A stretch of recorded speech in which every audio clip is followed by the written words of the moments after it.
Dianna, you've been involved in an aspect of this, in particular, some of the work focused on the housing needs or the kind of care transition needs of a particular component of your Wellspan population. My understanding is you also came from a background in housing within the community as well. So maybe talk about how you became involved in Wellspan and some of the work that you're doing right now. I was involved in sort of the aging aspect of our community for more than 30 years and worked closely with Wellspan as we negotiated those sort of patient journeys into the hospital and back out into the community.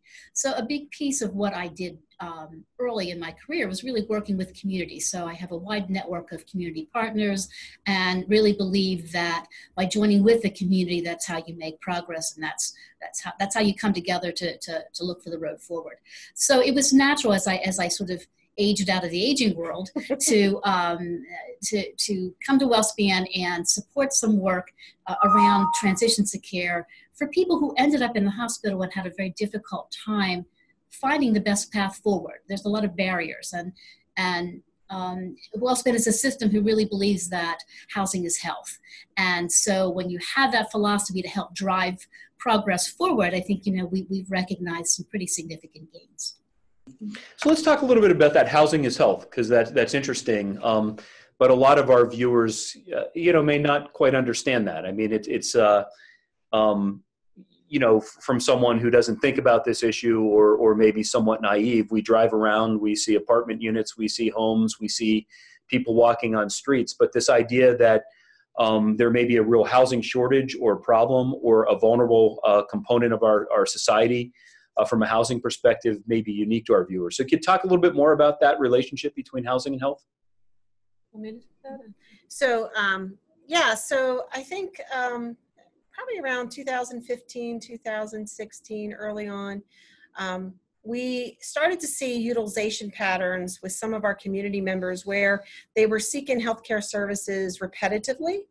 And many people in the healthcare industry would call that a super utilizer type patient.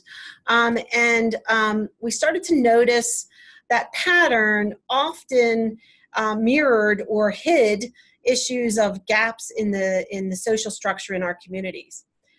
As that work was evolving, so we have a program called Bridges to Health, which is a mobile primary care practice with very intense services aligned in that practice. They go into patients' homes.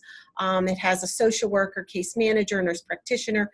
And as that work was evolving, one of the things we started to notice is that our health system, some of our data in our health system was starting to change. And in particular, we saw long length of stay populations.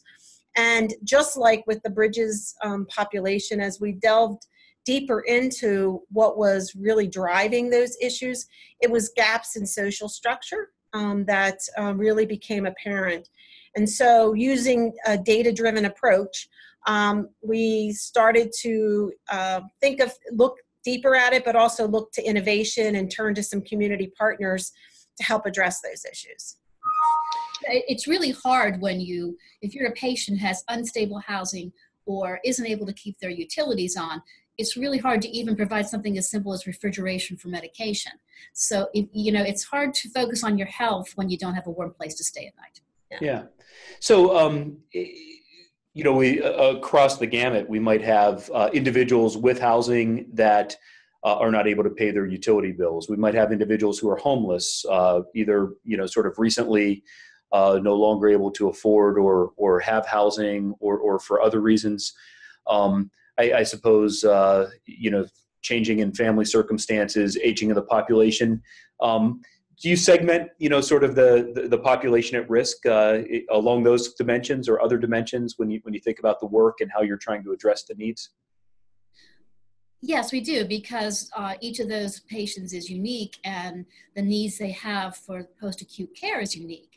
And so we were able to sort of identify some different areas where we could focus on creating those transition opportunities that would serve sort of different groups of this population. And that's where we focused. Right.